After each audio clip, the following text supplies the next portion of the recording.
যাচ্ছে, নানা সমস্যা, হ্যাং হয়ে যাচ্ছে, নানা রকমের সমস্যা হচ্ছে। তো আমরা যেখানে আলোচনা করছিলাম সেখানে ফটোশপের কাজের বিষয়বস্তু, কাজের ধরন, কোথায় কি ধরনের কাজ ফটোশপ নিয়ে করা হয় সেই বিষয়টা নিয়ে আমরা আলোচনা করছিলাম। ভিডিও এডিটিং এর কাজের ক্ষেত্রে ফটোশপের কম বেশি ব্যবহার হয়। সাধারণত প্রোগ্রামাররা যারা ওয়েব ডিজাইনিং করেন, আবার সমস্যা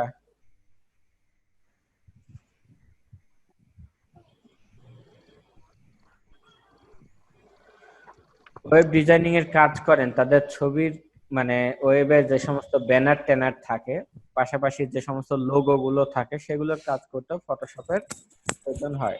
ফটোগ্রাফাররা তাই ছবি ঠিক করে নেন ফটোশপে, অর্থাৎ যারা ছবি তোলেন ফটোগ্রাফার, এই সমস্ত ছবির মধ্যে নানা রকম ইফেক্ট, কালার কারেকশন, ছবির ব্রাইটনেস, কন্ট্রাস্ট মানে অ্যাডজাস্ট করা সহ নানাবিধ কাজ করে থাকেন ফটোশপের মাধ্যমে। ফটোশপ খুব গুরুত্বপূর্ণ একটা সফটওয়্যার। ঠিক আছে, বড় ধরনের কাজের দিকে তাকাইলে দেখা যাবে যেরকম ডিজিটাল পেইন্টিং, ফটোশপের গুরুত্বপূর্ণ ভূমিকা রয়েছে সেখানে। ক্যানভাস, যেরকম প্রত্যেকটা বড় বড় রাস্তার মোড়ে মোড়ে দেখা যায় বিশাল বড় বড় ব্যানার, বিলবোর্ড, সেগুলো ফটোশপের মাধ্যমে বা গ্রাফিক্সের মাধ্যমে সেই কাজগুলো করা হয়ে থাকে। পত্রিকায় বিজ্ঞাপনে যে কোনো মডেলদের ছবিগুলোকে কি করা হয়, প্রথমত সেটা ক্যামেরার মাধ্যমে ছবি তোলা হয়, অথবা সেই ক্যামেরার মাধ্যমে তোলা ছবিটাকে গ্রাফিক্স সফটওয়্যারের মাধ্যমে, ফটোশপ বা এই রিলেটেড সফটওয়্যারের মাধ্যমে সেটাকে আকর্ষণীয় করে কালার কারেকশন করে, ছবির উজ্জ্বলতা বৃদ্ধি করে, ফেসের কালার গুলো কারেকশন করে, তারপরে অনেক রকম কাজ থাকে, সে সমস্ত কাজগুলো করে অত্যন্ত দৃষ্টিনন্দন চমকপ্রদ ভাবে সফটওয়্যারটা দ্বারা ছবিকে মানে ফরম্যাটিং করে উপস্থাপন করা হয়। এক কথায় যেখানে ইমেজ সেখানে ফটোশপ, এটা খুব গুরুত্বপূর্ণ একটা কথা। যেখানে ইমেজ রয়েছে বা ইমেজ রিলেটেড কাজ রয়েছে সেখানে ফটোশপ এর বিষয় থাকে। প্রিন্টিং, ওয়েব, মাল্টিমিডিয়া, ভিডিও সব জায়গাটাতেই ফটোশপের সব থেকে ভালো আর কি, সবচেয়ে ভালো কাজ করা যায়। এ কথা জানার সাথে সাথে আরেকটি কথা জেনে নেওয়া ভালো, ফটোশপের ব্যবহার কিন্তু সহজ নয়। এই কথাটা খুব গুরুত্বপূর্ণ একটা বিষয় এখন আলোচনায় আমরা আসলাম। সেটা হচ্ছে অ্যাডোব ফটোশপে যদি আমরা কাজ করতে যাই সেক্ষেত্রে আমাদেরকে অনেক পরিশ্রম করতে হবে, অনেক কিছু শিখতে হবে, অনেক বিষয় এখানে জানার আছে। মূলত ইমেজ এডিটিং এর বহুল সফটওয়্যার পাওয়া যায়, ইন্টারনেটে সার্চ দিলে ফ্রি এবং টাকা দিয়ে কেনা হোক, ফ্রি হোক, অসংখ্য সফটওয়্যার পাওয়া যায় যেগুলির ব্যবহার ফটোশপের তুলনায় সহজ। অর্থাৎ ফটোশপ থেকে অনেক সহজে যেখানে ছবি কাটা যায়, ছবি বড় করা যায়, ছোট করা যায়, ছবির কালার কারেকশন করা যায়, কিন্তু সে তুলনায় ফটোশপ তৈরি হয়েছে পেশাদারীদের জন্য। অর্থাৎ আপনি অন্যান্য যে সফটওয়্যার দিয়ে ইমেজ এডিটিং এর কাজ করেন না কেন, সেটা কখনোই ফটোশপের স্ট্যান্ডার্ড বা ফটোশপের মানে লেভেলের হবে না। ফটোশপ দিয়ে কাজ করলে সেটার গুণগত মান, কাজের বৈশিষ্ট্য অনেক অনেক গুণ ভালো হবে। সে কারণেই ফটোশপ খুব মানে গুরুত্বপূর্ণ একটা সফটওয়্যার গ্রাফিক্স ডিজাইনিং এর কাজের ক্ষেত্রে। কাজেই সেরা সফটওয়্যার দিয়ে যদি সেরা ফল পেতে চান তাহলে অতিরিক্ত সময়, পরিশ্রম, মেধা ব্যয় করতে হবে। বছরের পর বছর চেষ্টা করে তবে একজন ফটোশপের উপরে দক্ষ হতে পারে। যদি তাতে আপত্তি না থাকে তাহলে সহজ কোনো সফটওয়্যার বেছে নেওয়াই ভালো। অর্থাৎ ফটোশপের কাজ শিখতে হলে প্রথমত আমার অ্যাটেনশনটা ঠিক করে নিতে হবে যে আমি ফটোশপ এবং গ্রাফিক্স ডিজাইনের কাজটা অবশ্যই শিখবো, সেক্ষেত্রে আমার যত পরিশ্রমী হোক না কেন। তার পিছনে যেটা কারণ সেটা হচ্ছে কি, আপনি ফটোশপ অনেক বড় সফটওয়্যার, এখানে কাজ করতে গেলে অনেক কিছু জানতে হচ্ছে, অনেক টুল, কমান্ড, শর্টকাট কমান্ড, ফরম্যাটিং টুলের মধ্যে আবার অনেক অনেক কমান্ড অপশন থাকে, এক টুলের আন্ডারে আবার অনেকগুলো সাব টুল, ফরম্যাট, অনেক কিছু থাকে, যে সবগুলো নিয়ে কাজ করতে গেলে আপনাকে অনেক পরিশ্রম করে কাজটা শিখতে হবে। বিধায় বিষয়টা এমন যে ফটোশপ নিয়ে কাজ করতে গেলে আপনার অ্যাটেনশনটা আগে ঠিক করে নেন, তারপরে কাজটা শুরু করেন, তাহলে সব থেকে ভালো হয়। ঠিক আছে, ফটোশপের কোন ভার্সনটি আমরা ব্যবহার করব বা আপনারা কোন ভার্সনটি ব্যবহার করবেন এটা নিয়ে কিছু বক্তব্য বা কিছু কথা রয়েছে। তা হলো, বর্তমানে ফটোশপের সর্বশেষ ভার্সন ফটোশপ সিসি 2020 ভার্সনটি রিলিজ হয়েছে। যেটা ভার্সন হিসেবে 21.2.2 ভার্সন, বর্তমানে ফটোশপের লাস্ট রিলিজ ভার্সন। ফটোশপের এই নতুন ভার্সন মানেই যখন আরো শক্তিশালী কম্পিউটারের প্রয়োজন, এটা একটা গুরুত্বপূর্ণ বক্তব্য।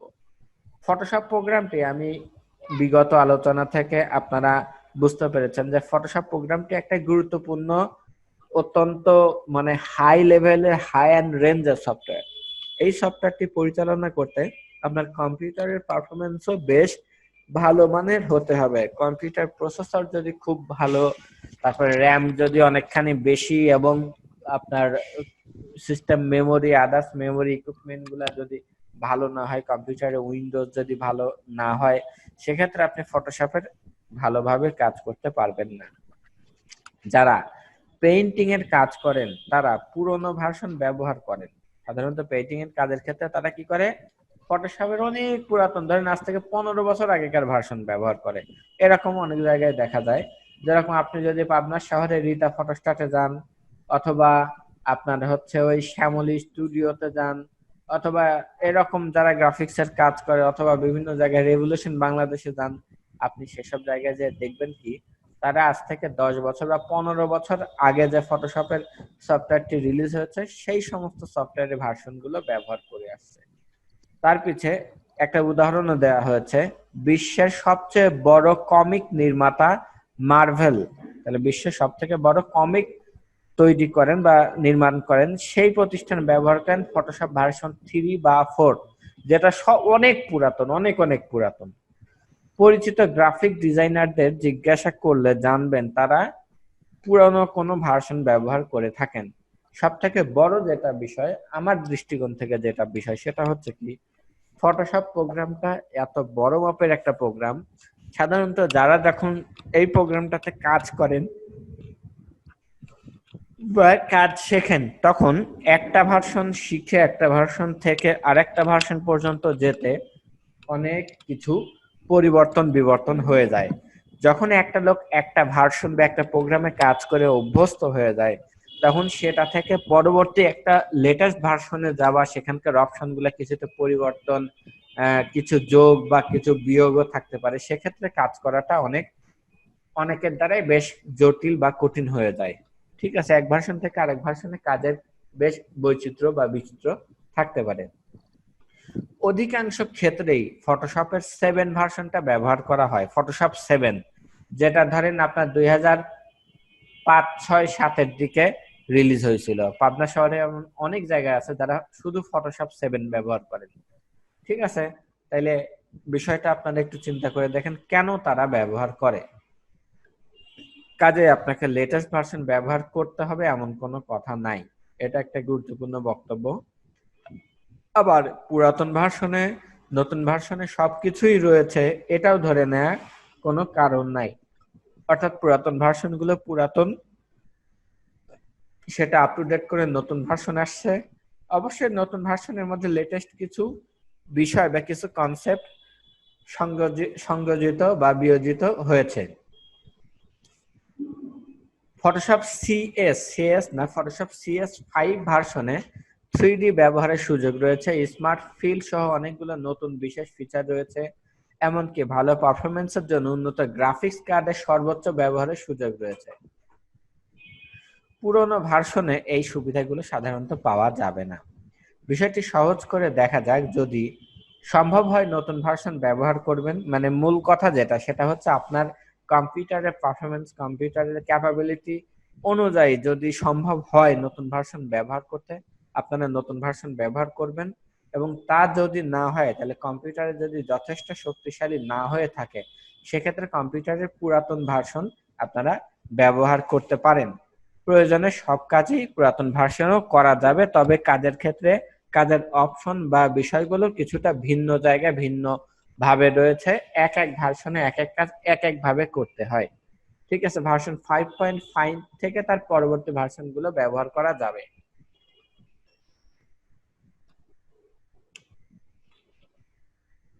আর আপনাদের জন্য যেটা বক্তব্য সেটা হচ্ছে, আমরা এখানে দিশারিতে কম্পিউটারে ফটোশপে আমরা কাজ করব হচ্ছে ফটোশপ CC 2014 ভার্সনটা।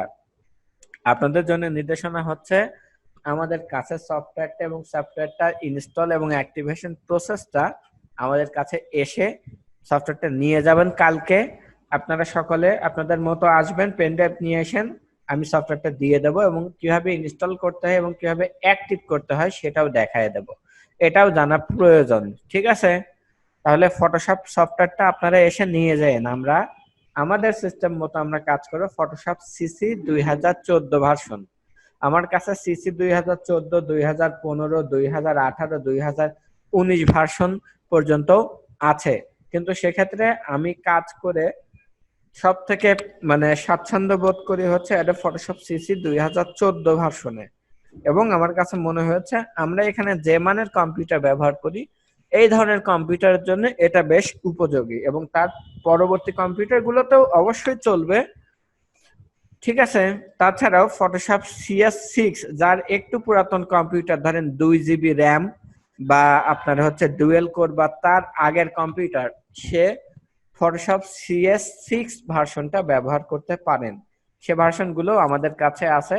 ফটোশপের অনেক পুরাতন বেশ কয়েকটা ভার্সনও আমার কাছে আছে, যেটা আপনারা পেন ড্রাইভ নিয়ে এসে অবশ্যই নিয়ে যাবেন। এখন আসি প্রয়োজনীয় সফটওয়্যার সম্পর্কে কিছু বলা হয়েছে। ফটোশপ ব্যবহার করতে হলে আমাদের কম্পিউটারে কি কি কি থাকতে হবে সেগুলো নিয়ে আমরা একটু আলোচনা করি।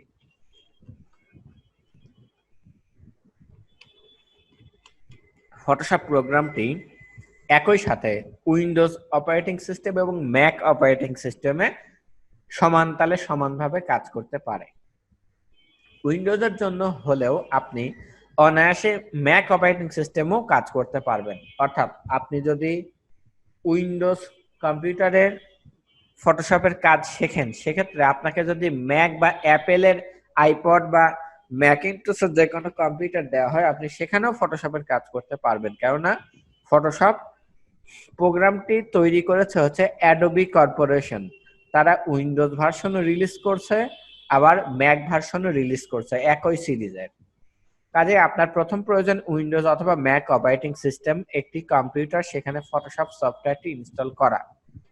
নতুন ভার্সনের ফটোশপ যথেষ্ট বড় সফটওয়্যার, কাজেই শক্তিশালী প্রসেসর, যথেষ্ট পরিমাণ মেমোরি, র্যাম, হার্ড ডিস্কে যথেষ্ট পরিমাণ জায়গায় এগুলির প্রয়োজন। ভার্সন ভেদে আবার প্রসেসর, র্যাম এবং আদার্স যে ফিচারগুলো লাগবে সেগুলো কম বা বেশি হতে পারে। যদি নতুন কম্পিউটার কেনার বিষয়টি থেকে থাকে, অথবা আপনি যদি মনে করেন যে আমি নতুন একটি কম্পিউটার কিনতে চাচ্ছি বা কিনবো, সেক্ষেত্রে আপনাকে অবশ্যই দ্রুত গতির প্রসেসর অর্থাৎ ভালো মানের, মিনিমাম ধরেন এখন কোর i3 প্রসেসর মিনিমাম আপনাকে নিতে হবে নতুন কম্পিউটার কিনতে গেলে। তার নিচের প্রসেসর নেওয়াটা ঠিক না। বেশি মেমোরি অর্থাৎ র্যাম মেমোরি 4 GB ন্যূনতম, 4 বা 8 GB দিলে সব থেকে ভালো কাজ করা যাবে। বড় আকারের মনিটর অর্থাৎ মনিটরের রেজুলেশন ক্যাপাসিটি ভালো এবং বড় সাইজের হলে ভালো হয়। ভালো গ্রাফিক্স কার্ড, যদি আপনি এক্সট্রা অপশনাল গ্রাফিক্স কার্ড নেন, সেক্ষেত্রে আপনাকে ভালো মানের গ্রাফিক্স কার্ড বিষয়টি খেয়াল রাখতে হবে। নিখুঁত কাজের জন্য উন্নত মানের মাউস ব্যবহার করতে হবে। ফটোশপের একটা বিষয় আমি বলি, সেটা হচ্ছে কি, আমাদের এখানে আপনারা তো কম্পিউটারে কাজ করছেন সকলেই, এখানে কম্পিউটারের কাজের ক্ষেত্রে যে মাউস গুলো আমরা ব্যবহার করি তার ভেতরে ধরেন প্রায় 30% মাউস আছে যেগুলো দিয়ে ফটোশপের কাজ সঠিকভাবে করা যায় না। যার জন্য আমাদের এখানে অনেক কম্পিউটারের মাউস মানে ভালো থাকা সত্ত্বেও সেগুলোকে আবার পুনরায় আমাদেরকে চেঞ্জ করে অন্য একটা লাগাই দিতে হয়েছে। তার পিছনে যেটা কারণ সেটা হচ্ছে কি, ফটোশপে যখন প্যাথ করা হয় এবং পেন টুল দিয়ে যখন কোনো অবজেক্ট বা ইমেজকে মার্কিং করা হয়, তখন সেক্ষেত্রে আপনার এই খুব ভালো মানের মাউস যেটা দিয়ে নিখুঁত কাজ করা যায় সে ধরনের মাউসের প্রয়োজন হয়। ড্রয়িং এর জন্য pressure sensitive graphics tablet Wacom হতে পারে, ব্যবহার করলে আরো সুন্দর এবং নিখুঁত কাজ করা সম্ভব। কাগজ থেকে ছবি ব্যবহার করতে হলে স্ক্যানার প্রয়োজন হতে পারে। এছাড়া ছবি উঠানোর প্রয়োজন হলে ক্যামেরা থাকতে চাই। ডিজিটাল ক্যামেরার তুলনায় ডিএসএলআর ক্যামেরা বেশি সুবিধাজনক বা বেশি ভালো মানের রেজুলেশন পাওয়া যায়। উল্লেখ করা সবকিছু যদি না থাকে, কম্পিউটার শুধুমাত্র ফটোশপ ইনস্টল করা থাকলে আপনি ফটোশপের বা গ্রাফিক্সের কাজ করতে পারবেন। এখন আসি ফটোশপের, সরাসরি ফটোশপের ভেতরের কনসেপ্ট নিয়ে আমরা আলোচনায় যাই। ফটোশপ নিয়ে কাজ করতে গেলে ফটোশপের ইমেজ মোড নিয়ে আমাদেরকে কাজ করতে বা জানতে হবে। এখন আমরা জানবো ফটোশপের ইমেজ নিয়ে, অর্থাৎ গ্রাফিক্সের ইমেজ টাইপ বা ইমেজ মোড নিয়ে, যেটা সচরাচর অন্য কোনো প্রোগ্রামে লাগে না। সাধারণত আমরা যে সমস্ত ইমেজ নিয়ে ব্যবহার করে থাকি সে সকল ইমেজগুলা দুইটা ভাবে বিভক্ত, এক হচ্ছে বিটম্যাপ ইমেজ, একটা হচ্ছে ভেক্টর ইমেজ। সাধারণত ফটোশপ বিটম্যাপ ইমেজে কাজ করে এবং ইলাস্ট্রেটর নামে আরেকটি প্রোগ্রাম আছে, সেই প্রোগ্রামটি ভেক্টর ইমেজে কাজ করে, যার জন্য ফটোশপ ইলাস্ট্রেটর দুইটাই আমাদের শিখলে গ্রাফিক্স শেখা হবে। ঠিক আছে, শুধু ফটোশপ শিখলেও হবে না বা শুধু ইলাস্ট্রেটর শিখলেও হবে না, দুইটাই জানা প্রয়োজন। ফটোশপ ব্যবহারের আগে প্রয়োজনীয় কিছু তাত্ত্বিক বিষয় জেনে নিন। কম্পিউটারের যে ইমেজগুলো আমরা দেখে থাকি সেগুলো সাধারণত দুই ধরনের হয়ে থাকে, বিটম্যাপ এবং ভেক্টর। ফটোশপ কাজ করে বিটম্যাপ ইমেজ নিয়ে, অন্যদিকে ইলাস্ট্রেটর, কোরেল ড্র ইত্যাদি সফটওয়্যার কাজ করে ভেক্টর ইমেজ নিয়ে। ঠিক আছে, ফটোশপ এবং অন্যান্য যে সফটওয়্যার গুলো আছে সেই সমস্ত সফটওয়্যার গুলোর মধ্যে ফটোশপের কাজ হচ্ছে সাধারণত ইমেজের যে পার্ট গুলো আছে, ইমেজের কালার কারেকশন, এই জাতীয় বিষয় নিয়ে। ঠিক আছে, সেই কাজে আমরা ফটোশপকে সবথেকে বেশি ব্যবহার করে থাকি। অপরদিকে বিটম্যাপ ইমেজ বলতে, জি বলেন। হ্যালো স্যার, এই ভেক্টর ইমেজটা কেমন স্যার? আমি মানে এই একটু নিচেই আমি সরাসরি এক্সাম্পল দিয়ে আলোচনা করব, আমি আলোচনা শেষ করি, তাহলে তারপরে প্রশ্ন থাকলে তাহলে বলতে পারে না। ওকে স্যার, ঠিক আছে। বিটম্যাপ ইমেজকে সাধারণত রং তুলি দিয়ে আঁকা ছবি ও ভেক্টর পেন্সিলে আঁকা ছবির সাথে তুলনা করা যেতে পারে। মোট কথা, আমি সহজ কথায় যেটা বোঝানোর চেষ্টা করি সেটা হচ্ছে, আপনি আপনার মোবাইল দিয়ে একজনের একটা ছবি তুললেন, এই ছবিটা যখন মানে জুম করে বড় করবেন, একটা লেভেল অবধি বড় করার পরে ছবির কালার গুলো কি হয়, ফেটে যায়, তাই না? যেহেতু ছবির কালার কারেকশন গুলো ফেটে যায়, সেটা হচ্ছে কি আপনার বিটম্যাপ ইমেজ। আর তাছাড়া আমরা কম্পিউটারে লিখে দেখছি, ধরেন ABCD লিখে